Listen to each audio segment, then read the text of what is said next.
So today we're going to have a look at the battle between Rudy and the immortal demon king Atofe. So Rudy goes to the demon continent to have a meeting with the immortal demon king Atofe in order to gain her as an ally for the upcoming war against Laplace. So Demon Continent's Guthro region it's one of the most severe areas of the Demon Continent. The monsters living on the Demon Continent, when compared to the other continents, are extremely strong and numerous. However, even on the Demon Continent, there are distributions. Like how the Biagoya region has many acid wolves and pack coyotes, this region is overflowing with monsters that are much stronger than the other regions. Able to release a petrifying breath is the basilisk, who is flying freely through the sky. Attacking with its powerful jaws and poisonous claws is a monster called the Black Drake. Imitating a pond is the enormous lake slime monster. Extremely nimble and covered in hard scales that resist magic is the white-fanged serpent. Besides that, there are areas that are covered in poison gas and have deep valleys. Because of all these things, this region is called the worst part of the Demon Continent. There are few towns or villages, and the ones that exist are transforming into secure fortresses. Even adventurers rarely come here. However, it is said that those on journeys to sharpen their combat skills have this region as their final goal. After all, this region has the fortress once built by the immortal Five Elements Demon King, Necros Lacrosse, which is the strongest fortress on the Demon Continent. The one ruling here is Demon King Atofe.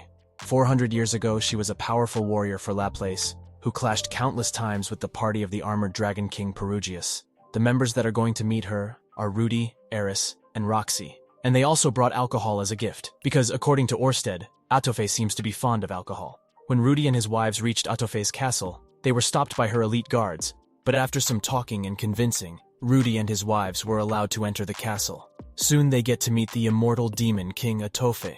She asks them why they are there, and do they want to become heroes by beating her, or do they want to become her subordinates? But she made it seem like they didn't have any options and would have to become members of the elite guards. Atofe comes close to Rudy, and Rudy starts shaking, but Eris steps in and looks Atofe in the eyes. Atofe realizes that Eris is strong, and unlike Rudy, she is ready to cut her down and fight her to death.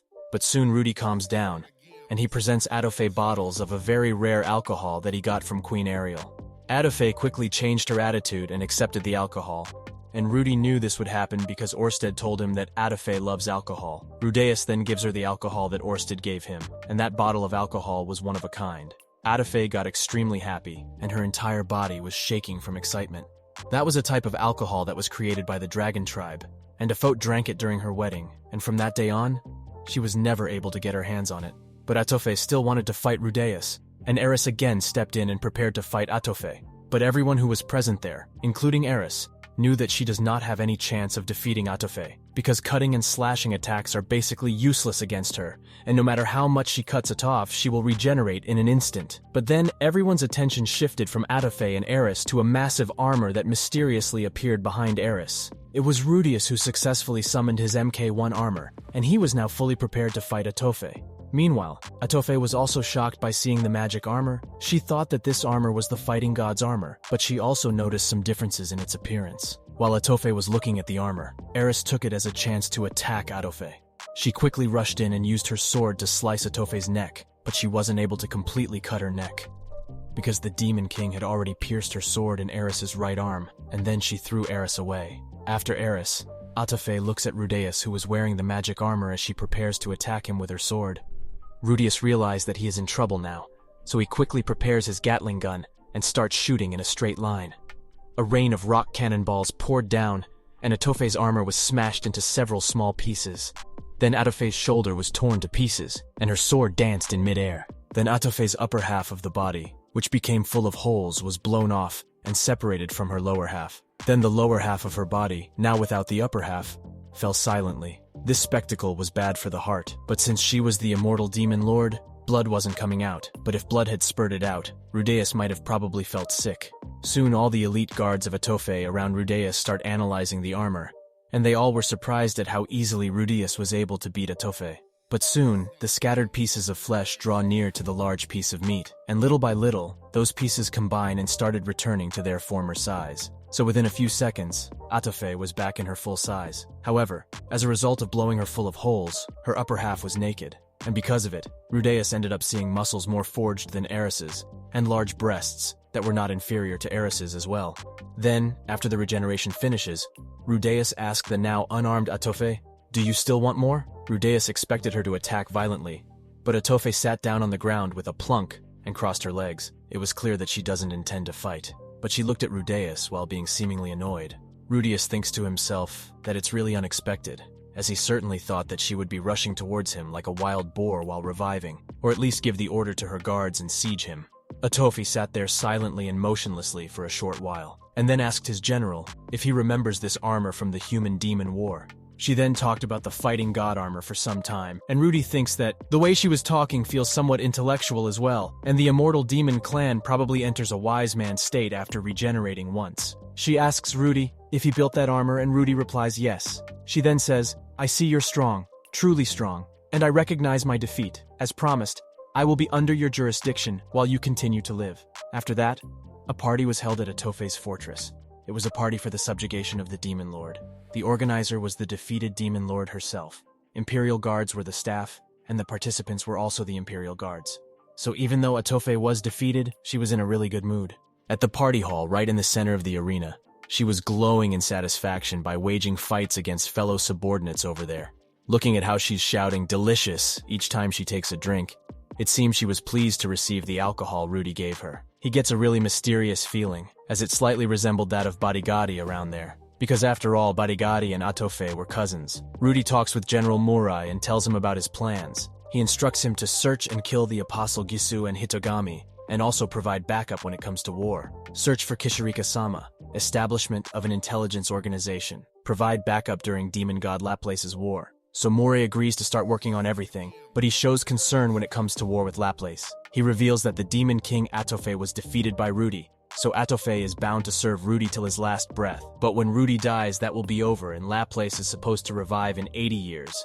So if Rudy manages to survive for 80 years, Atofe will provide support in war. But if he dies before that, then Atofe won't be bound to provide support in Laplace war. Moore then presented a box to Rudy that was located on his side. It looked like a large Japanese dictionary, and the box had an ominous demonic pattern carved into it, and Rudy feels like he will be cursed if it was opened. Rudy was then invited by Atofe to sit beside her and watch the Imperial Guards giving an incredible performance. But during all this time, Atofe was naked in her upper half. Initially, Rudy managed to control his urges, but when he starts to take glances, he is grabbed, and his view is blocked by Roxy and Eris. About 2 months had passed since Atofe was recruited. During that time, Rudy made rounds delivering letters to Demon Kings in various locations. With Atofe's letter and Orsted's recommended tributes in hand, Rudy went from one end of the Demon continent to the other, and the Demon Kings they met were a colorful bunch. Bagra Hagra was the gourmet plundering Demon King who resembled a pig. Reinbein was the Demon King of Faces, who could only have an expression like that of a Moai statue. Samedi Nomedi was the Demon King of Light, who always emits light from his body. Paddlesettle was the alluring Demon King, whose semi-transparent body was concealed by a veil, and the list goes on. They even met Kebracabra, who was the Demon King of Displeasure that Orsted had warned about. He was a spherical Demon King with open holes throughout his body, and was constantly emitting the stench of vomit from the so-called holes. So basically, Rudy had gone to all the locations with the resolve to fight, because they were meeting Demon Kings after all. So basically, when thinking of Demon Kings, Atofe, Atofe, or Badigadi are the idiots at the top of the list, and they aren't the type to listen to what anyone has to say. So Rudy thought that every Demon King is going to be just like those two. But the other Demon Kings were surprisingly communicative. They were delighted like children when Rudy gave them gifts, and when he gave them Atofe's letter, they would mutter his words with their faces pale, avert their eyes, and hang their heads. Some were even unable to control their bowels while entreating, "Please don't kill me." And Kebracabra, the Demon King of Displeasure, was even one of them. During his journey, Rudy came to a good understanding of just how feared and irregular Atofe is. Rudy realizes that Demon Kings are basically a bunch of nice people who simply do what they want to do, and if you give them a firm request, they'll consider it with a serious expression. However, while he had also asked about the search for Kishirika, most of them had replied, "I'm not sure about that far off, for the things related to 80 years from now." It was because the long-lived Demon Kings apparently don't think about future matters. On their way, they stop by the town of Rikarisu. It's the town that Badigadi rules over, and where Kishirika's castle is located. Badigadi wasn't there. nor did it seem like he had ever returned upon asking around. For the time being, Rudy gave a letter to the defending soldiers and requested they not just search for Kishirika, but also for Badigadi. So after 2 months, there were a few Demon King castles left, and it was looking like things were going to end without a hitch. But then one day, Roxy said to Rudy, "Would it be alright if I visited my hometown for a little bit? Don't worry, it'll be over right away, and I'll quickly come and go on my own." But Rudy didn't want her to leave alone, and he also wanted to meet her parents. So Rudy promptly returned home, grabbed Lara and a betrothal gift, and returned to the town of Rikarisu. And then upon ending a 3-day journey, they arrived at the Migurd village. So when Rudy and Roxy entered the village, they soon met Roxy's mother. Her mother saw Rudy standing intimately next to Roxy, the child Roxy was carrying, and then she froze. Some people in the village took a look at Roxy, and then stared intently at her. They were probably trying to use telepathy, but her mother was different. Her thoughts had certainly come to a complete halt, as she was petrified for about 10 to 15 seconds. So Roxy started talking and said that she has returned.